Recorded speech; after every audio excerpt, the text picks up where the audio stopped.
Вопрос от Злата Захарова. У меня довольно прямой вопрос. Придут ли наши инопланетные братья и сестры на Землю и помогут ли они человечеству после сдвига полюсов? И будут ли влиять на всех выживших? Почему бы им не прийти на помощь, если они мирные и служат другим? Какова была бы их роль для человечества? На Земле не будет ни правительства, ни власти в течение некоторого времени, пока не начнется восстановление, и мы не начнем все сначала, начиная с возвращения каменного века и примитивных времен. Так приземлятся ли эти большие космические корабли, чтобы помочь и предложить поддержку? Ну, прям не вопрос, а крик какой-то вот души.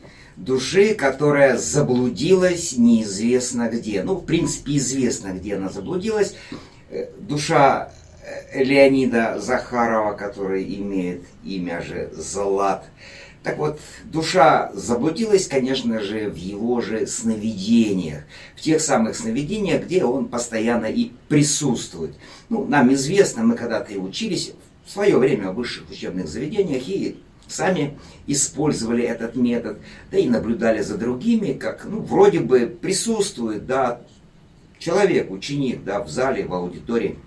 Вроде бы он делает вид, что что-то пишет, что он слушает преподавателя, но на самом деле этот учащийся просто спит, потому что у него ночь была бурной. Вот такая же ситуация наблюдается у нас и с Леонидом Захаровым, который постоянно спит и пребывает в состоянии сновидения. То есть в том сновидении, где он присутствует ночью, где он получает во время своих ночных путешествий ту или иную информацию, те или иные картинки, те или иные впечатления, выносит их уже в эту нашу реальность, где они к ней не имеет никакого отношения. И вот с этими вот картинками он уже и существует в этой самой реальности и пытается их каким-то образом внедрить в тот мир, где, собственно, все мы с вами существуем. Ну, проблемы мистиков связаны с их сновидениями и с жизнью как бы в сновидениях и будучи в проснувшемся состоянии, прописаны у Алисы Энн Бейли в учении тибетцев, где он четко в эзотерической психологии объяснял об этих самых болезнях мистиков. И многие из этих болезней как раз и связаны с нахождением их постоянно в состоянии сна. Ну, вроде бы с открытыми глазами, но реальность воспринимается и все чувства настроены таким образом, астрального типа, что он воспринимает не эту реальность, а тень этой реальности, которая присутствует здесь и которая им вытаскивается из субстанциальности. Давайте мы с вами вспомним 2012 год и о том, что действительно происходило здесь, на нашей планете. Ну, на самом деле, как вы понимаете, половина человечества абсолютно не верила в конец света. Другая половина этого же человечества как-то не обращала внимания на этот самый конец света и скептически к нему относилась. И, конечно же, была целая группа, ну, конечно же, не половина, но где-то 10% от всего, да, населения нашей Земли, которые действительно верили всем тем фильмам, всем тем байкам, всем тем сказкам, которые им постоянно выдавали на эзотерических каналах и даже в кинотеатрах, о том, что да, грядет вот апокалипсис, и вот 12-й год как раз и есть тот самый год апокалипсиса. Что на самом деле происходило? Действительно, в субстанциальной реальности шла великая работа по зачистке целых пластов, ну, второго и третьего уровня, которые остались как бы от прошлого и которые уже требовалось убрать из этой строящейся субстанциальной реальности, строящейся по новому принципу, по принципу выхода уже всех тех энергий личностного типа, находящихся там, в реальность минус Вселенной через тот портал, ну, который для субстанциальщиков, для тех, которые живут в полой планете находится как бы в центре нашей Земли. Но на самом деле он видится им на небе. Этот самый портал, этот выход в минус Вселенную. Но для того, чтобы в эту минус Вселенную отправить кого-то или что-то, необходимо сначала в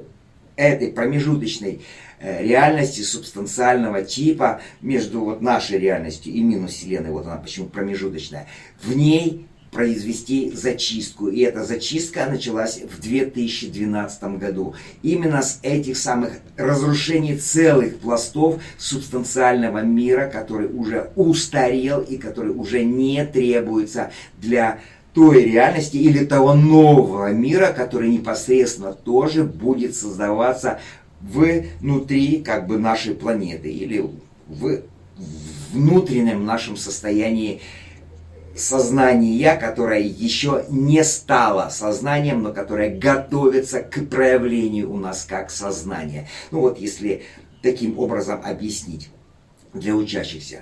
Поэтому и разрушения глобальные, и, конечно же, вот этот сдвиг полюсов, это обычные приготовления к некому апокалипсису, которые должны произойти именно в субстанциальной реальности.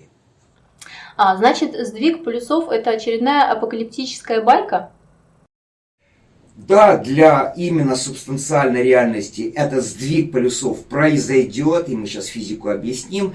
А для нашей реальности, конечно же, это апокалиптическая байка, да, которая и будет байкой до тех пор, пока не проснется вот этот вот учащийся, который находится в состоянии души, но при этом не воспринимает окружающую его реальность как действительность, а видит ее не иначе, как просто отражением своего субстанциального мира в этом собственном мире, и ему кажется, что да, этот мир построен именно таким образом, как он существует у него во снах.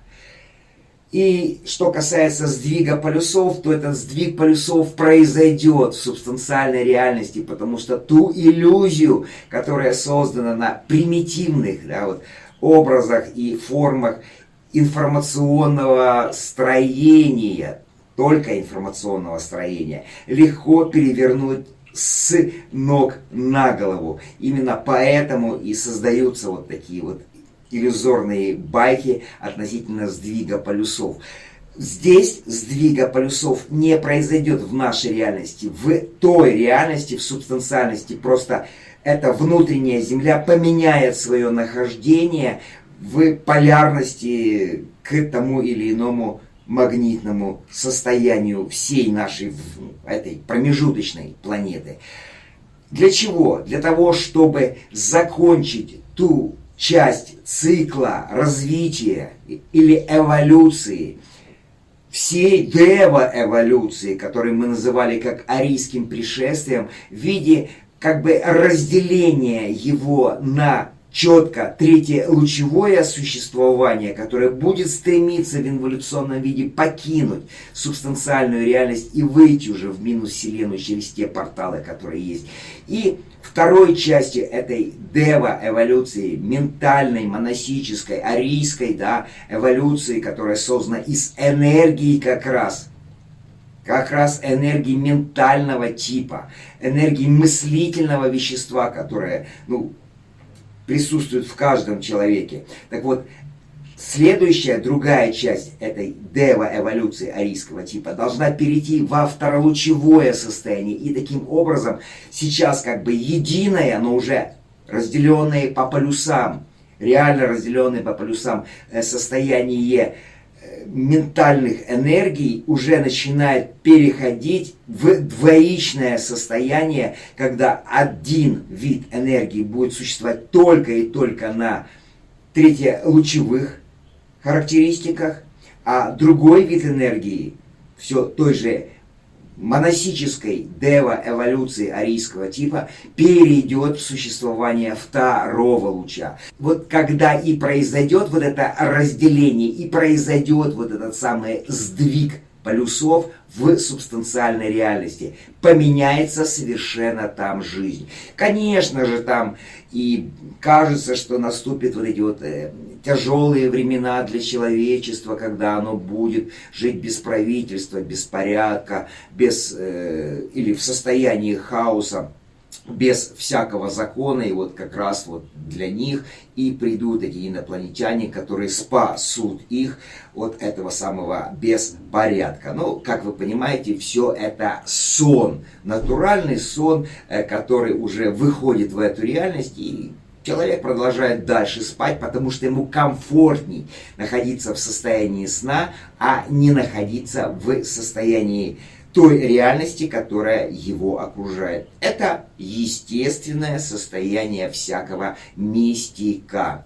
Но мы сразу же заметим, что эти инопланетяне, о которых нам говорит Леонид, Злат, как его больше и нам меньше нравится. Так вот, все эти инопланетяне давно уже присутствуют здесь, в нашей реальности. Мы просто окружены всеми этими инопланетянами, даже здесь, находясь в студии. Перед нами камеры, смартфоны, которые есть инопланетяне. Перед нами свет, который выходит из лампочек, которые есть инопланетяне. У нас те же самые зонтики, которые тоже есть, все те же самые инопланетяне, которые формализовали себя непосредственно вот эти образы, материальные объекты и присутствуют здесь. Все без исключения окружающее здесь человека, не созданное природой, а созданное рукотворно как бы им, является ничем иным, как проявлением жизни этих самых инопланетян. Отдельных их фрагментов, которые уже потом в будущем будут объединены и собраны в целые структуры, оживотворены непосредственно уже чисто энергиями второго луча, где они получат пока что, будучи бессознательными, уже сознание, и тогда вот и произойдет вот это великое вхождение инопланетян. Выходит, что инопланетяне давно уже управляют строительством цивилизации.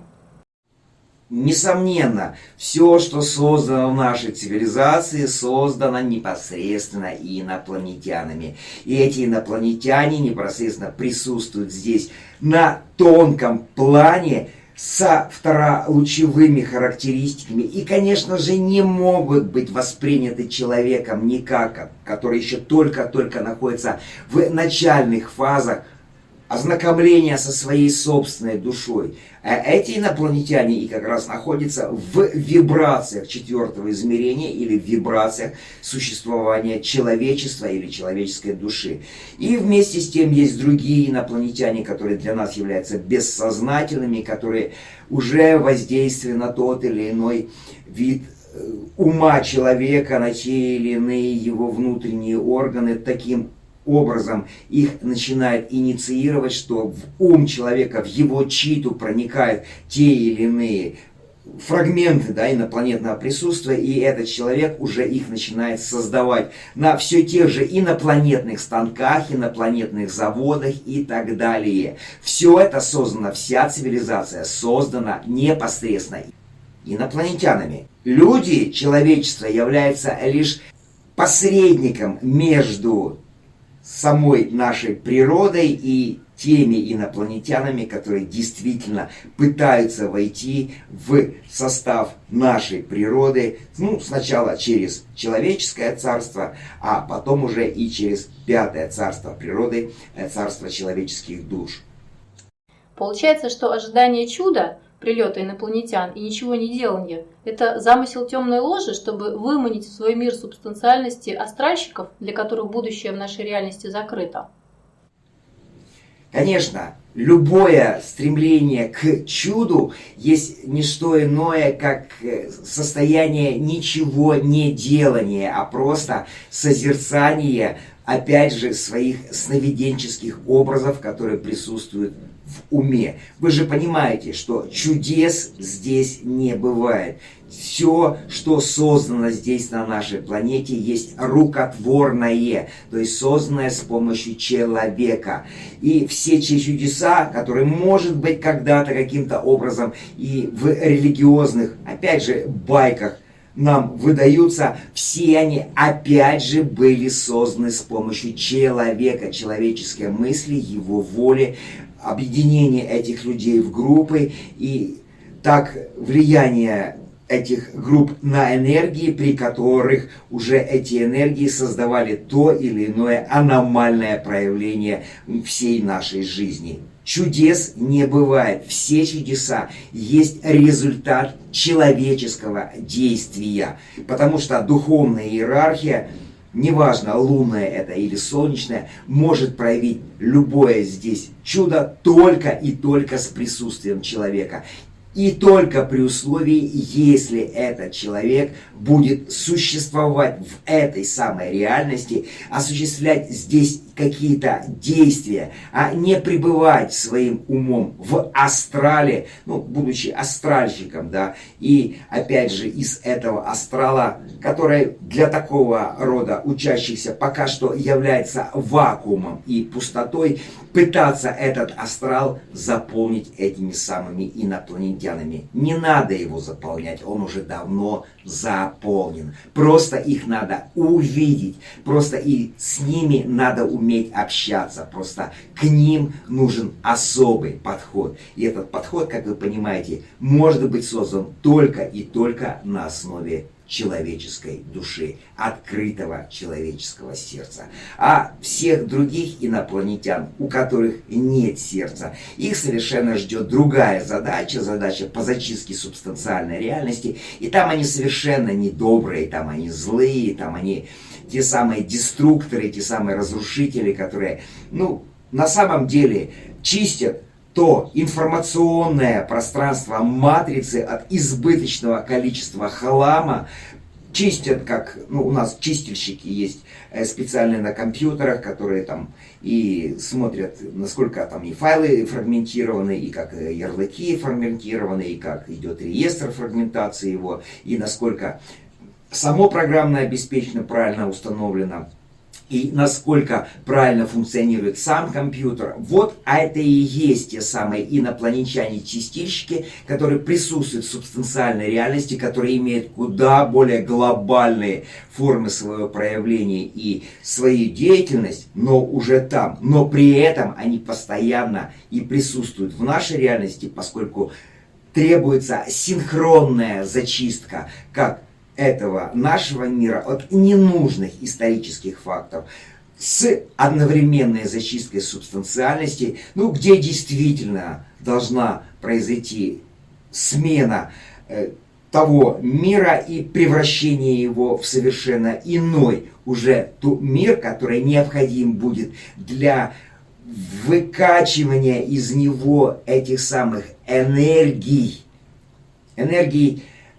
которые относятся к 7-му подлучу второго луча, но которые были созданы на уровне атмического подплана лунной реальности. То есть, будучи 5-ми по своему значению, но переходя уже в реальность ментальности. То есть, как бы 3-й уровень переходит в 7-й уровень, 5-й уровень переходит в 7-й уровень, 1-й уровень переходит в 7-й уровень. Но это все происходит из субстанциальной реальности, и это действие осуществлено только лишь с целью проявления здесь уже у нас энергии, которые могут стать основой для 7-го подлуча, 2-го луча, именно 2-го луча нашей Солнечной системы.